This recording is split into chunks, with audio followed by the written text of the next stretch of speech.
Hello, hello, hello. This is Carib Carter, and welcome to Mike Cobb's Offshore Investment Report. A couple of weeks ago, Mike and I talked about the high net worth individuals, 300% increase in those moving to Central and South America. Mike shared his expertise on that with us. Today, I want to go to the other end of the spectrum, talk about the millennial move. Mike, the millennials are moving in your direction. Is that right? That's what we're reading in Escape Artist. Yeah, Carter. Okay. They are coming in droves, and that Escape Artist article is a great one because it really highlights, I guess, 8 or 9 reasons that the millennials are coming. Yeah. The Escape Artist really hit that one on the head and got that right. And what we've seen experientially, and that article came out a little over a year ago, actually. That's right. You're exactly right. Yeah, what we've seen in the last 2 years has been probably a tripling or a quadrupling of our business on the millennials alone. We've seen our original demographic, retirees, pre-retirees, investor buyers. We've seen that increase as well. But the millennial demographic has gone up 3-4 times in the last couple of years. Yeah. It's a phenomenon, and there are three of the 9 that I really want to focus on. Okay. Reduced cost of living, quality of life, and getting away from the political environment here. But a thought occurs to me. I call these people moving that way really centurions, because a lot of them were born since the turn of the 21st century. Some people saying, Carter, those are kids. Actually, they're not. The oldest are 22 years old now.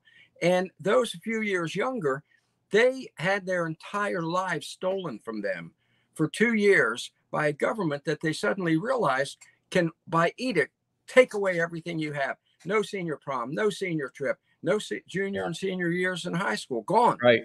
So these kids, and you've told me, it's funny, weeks ago you said, Carter, I know you're not a big fan of millennials, but they are moving here, and they're particularly looking at the cozy homes. Yeah, the cozy homes. That's right. And you know what? We're not really seeing the generation you just described is not the millennial generation. It's Gen Z, I think. I can't remember what it's called. Anyway, millennials were people, now not kids, but at the time were kids who came of age in 2000, right? So we're talking about kids who were in middle school and high school in 2000 who are now in their 30s. Yes. 40s, right? That's the millennial generation. And I guess 30s probably is the right age group. And that demographic, many of them have been at work for, 15, almost 20 years. So they've got some money saved up, right?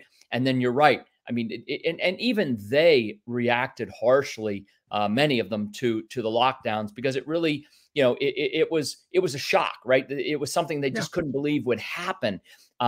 But that demographic specifically were in the absolute best position to take advantage of a home work, remote work environment. And Carter, you've heard me talk about this a couple of times, but I just want to mention it again because it's so powerfully important. For the first time in human history, work and the location of work have been decoupled for a vast majority of people. Look, I mean, back 20,000 years ago, 30,000 years ago, we went from, caveman to settled agriculture. That was the first big shift, hunter-gatherer to settlements and agricultural. That was the first big shift in human society, right? Right. Then, we went from agricultural to industrial, and starting in the late 1500s through like the 1700s, right? Another major shift, right? And then starting in the 70s, 1970s, so what century are we talking about? The 1970s, right? People started coining this term, post-industrial. Toffler with the book Future Shock, or that's right, Nesbitt, right? I mean, these guys, they saw the future, and they talked about this post-industrial society.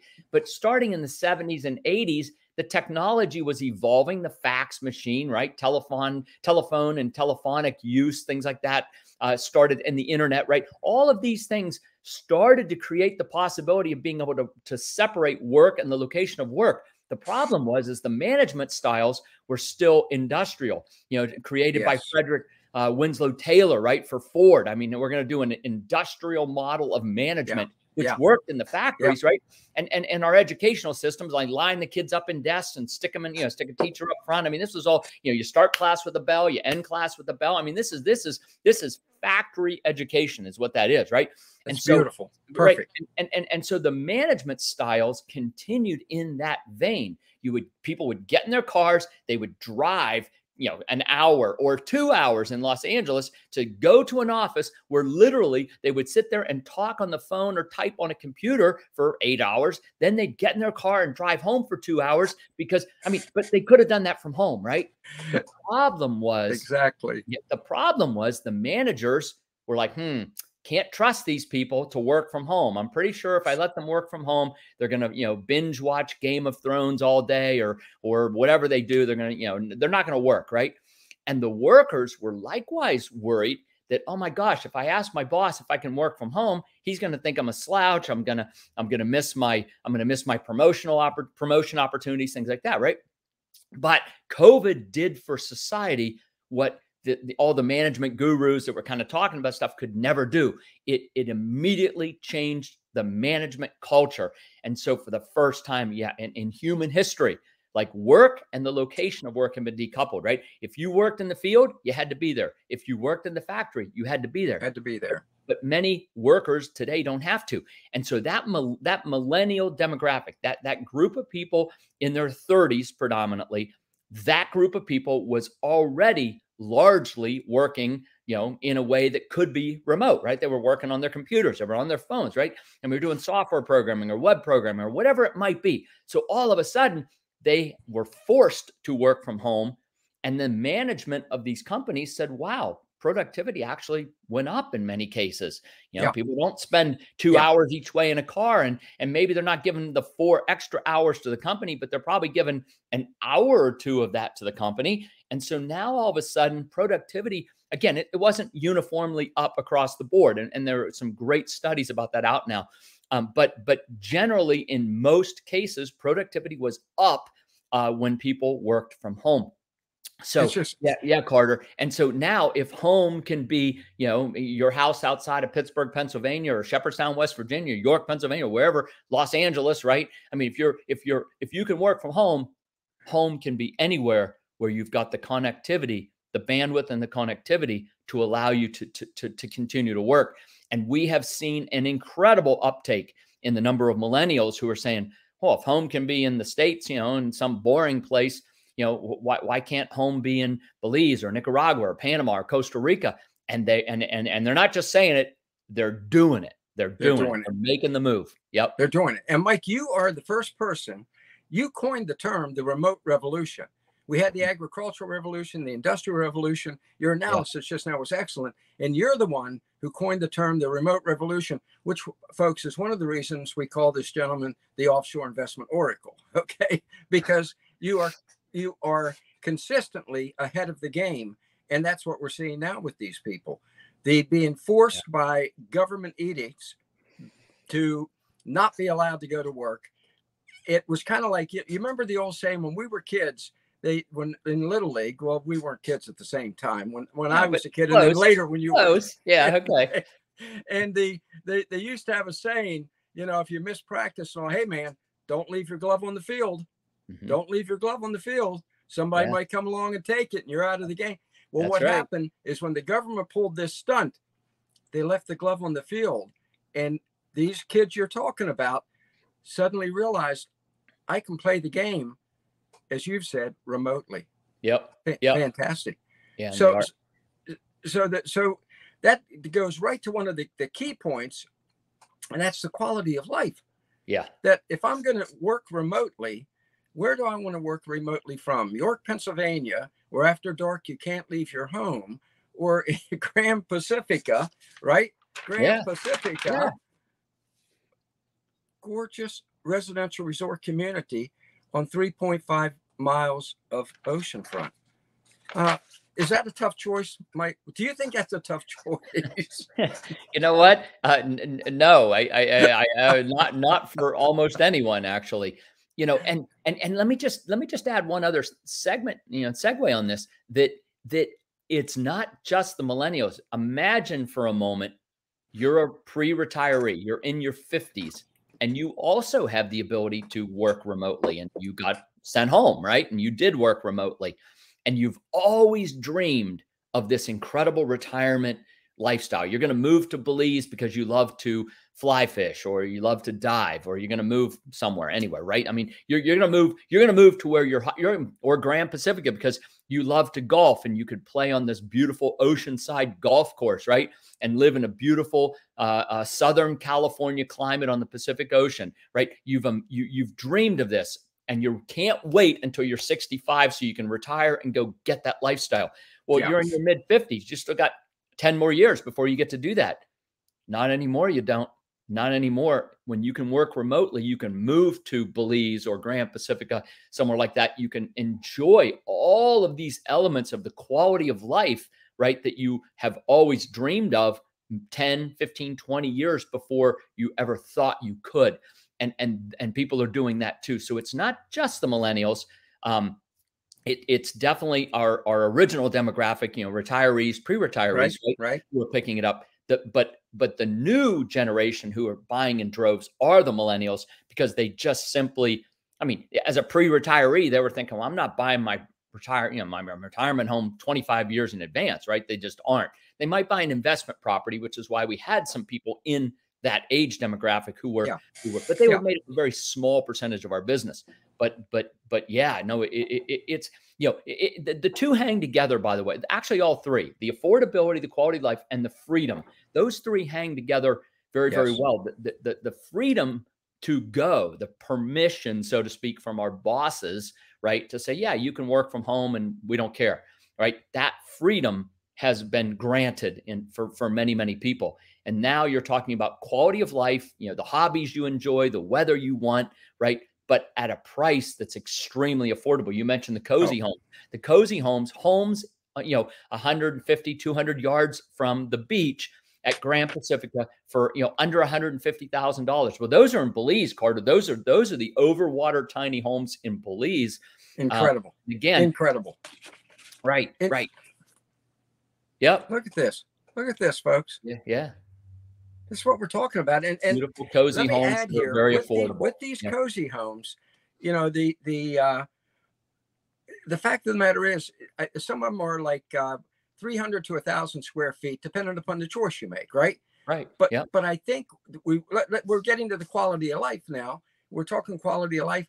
The fact of the matter is, and you and I have discussed this, when you make your move to Belize, Nicaragua, Honduras, you have the new cozy home community, the Reef in Honduras. Yep. When you make that move, you're not living indoors anymore. No, you're just not. Really. Yeah. You're just not. You are outdoors all the time. It is. So you're not going to stay cooped up in a living room during the winter, because there ain't no winter. That's a good point. Right. Yeah, there is no winter. Exactly. I lived in Nicaragua for 14 years, and we literally woke up in the morning. We opened up our sliding glass doors, 3 of them across the front of the house. We didn't have screens. We had no screens in our home. Right. And so we'd open up the sliding glass doors in the morning, and we literally lived on our patio pretty much all day. We were rarely inside. Except to sleep, take a shower, go to the bathroom, cook in the kitchen, right? I mean, there were some things obviously you do inside, but really our life was on the patio or in the backyard. And the other thing about creating these communities for the remote workers, because people do like to be social. I travel a lot, as you know, Carter, and when I work, I very rarely work in my hotel room. I usually go to the lobby and I work in the lobby of the hotel. Right. And I don't know anyone, right? It doesn't even matter. But just being around other people, coming and going and seeing other people work or whatever, like there's a social element to it. And I think for a lot of people, not everybody, some people like to work in their hotel room or the library. I never went to the library in college. That was never my thing. Right. I'm not sure at Frostburg State we had a library. I don't think so. I probably didn't study very much in college either. But the point is that some people are more social in how they want to work, right? And so creating work spaces, workplaces, right? Third spaces, they're called third spaces, creating the places where people can come hang out, maybe in a hammock or on a lounge chair, by a pool, overlooking the ocean, whatever it is. You're around other people who are like you, remotely working. And obviously, if you're in a resort setting, when the workday's done, some of these people are people you're probably going to go get a drink with or have dinner with, or say, hey, I didn't know you played guitar. I play the bass, and I know, Bob up here has a drum set. Why don't we get together and jam tonight or tomorrow night, right? Yep. And we're seeing these things happen in our communities where we're just getting these jam sessions happening. I don't know, a couple, 3 times a month. A bunch of the residents get together and they do that, and it's really cool because all of a sudden you've got this community that's happening of like-minded individuals who have seen the opportunity to be freer, right? And to enjoy a quality of life that's very, very different from what they could afford in the US. And I mentioned affordability, right? I always joke around that, I call it whole paycheck. I mean, Whole Foods, but whole paycheck, right? And if you go there and you try to buy like, a couple tomatoes, it's $5, $6, $7, right? Yeah. Organic, all that kind of stuff. Yeah.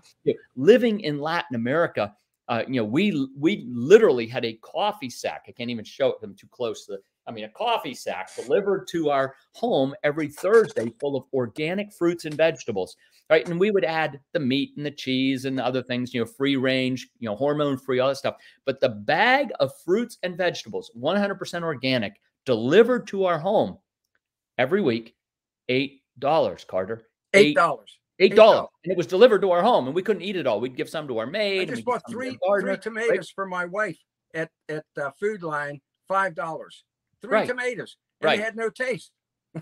Yeah, right. In fact, I just did a Facebook post about the eggs in El Salvador. I was traveling through El Salvador a couple of weeks ago, and I don't know why I forget this, but I got to El Salvador. It was a red eye there, so I got there and I go to my favorite little place called Tapu Khan. It's right by. They changed the gate numbers. I think it's still gate 8, 9. Anyway, kind of right in the middle of the airport. Tapu Khan. If you're ever going through El Salvador, they have a great sandwich called the Típico, which has a special cheese that's only made in El Salvador called patacon. Anyway, but it's a wonderful sandwich. Eggs, beans, cheese, this patacon cheese on a baguette. They stick it in a George Foreman and mush it and heat it up, right? Anyway, but the eggs taste like eggs, Carter. I just did a Facebook post about how I forget how wonderfully delicious real food is until I get back down there. And I'm there like a couple times a month, so it's not like but like I'm always like, oh my gosh, this is so good. Yeah. And I'm glad you addressed the quality of the food and the price. We did an interview yesterday. Every week we do Leslie at Large. Leslie, who works for you at Grand Pacifica, who is a delightful person, and that she tells about what she's doing. And she went to Masa Chapa. Is that you got it? Yeah, Masa Chapa. Can't believe I got it. Fresh fish. It's a fishing village. And she said every fish you can want out of the deep blue sea was there and was delicious and cost next to nothing. Then she went from there to San Rafael for the fresh fruit and vegetables. Exactly. And the prices were, and the quality and prices weren't bleak. By the way, she said, if you have $1,000, let's talk about affordability, cost of living. Okay. She said, if you're in Nicaragua and you have an income of $1,000 a month, she said, you can live very, very, very well here.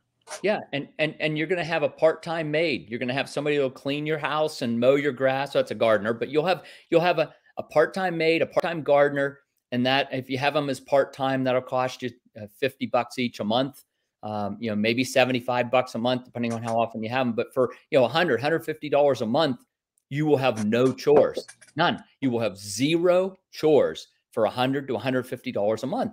And right. So if you have $1,000, $1,200 and right, instead of, $5 for 3 tomatoes, you can load up on, a week's worth of fruits and vegetables for $5. Maybe it's $10, Carter. I don't know. I mean, but for $5 or $10, like you have all the fruit and vegetables you can eat for a week, right? And then the fish right out of the ocean, the meats, the cheeses, again, everything is just so affordable. Yeah, right. And people don't understand the quality of life. And I want a higher quality of life. I have to spend more.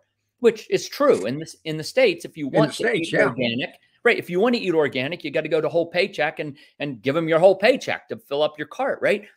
Whereas in Latin America, it's the processed food that's imported from the United States that's really expensive, right? Which you don't want anyway. Which you don't want anyway. The local stuff, the real stuff, is the inexpensive stuff, and it's all organic and fresh fruits and vegetables picked ripe, right? Picked ripe, full of flavor.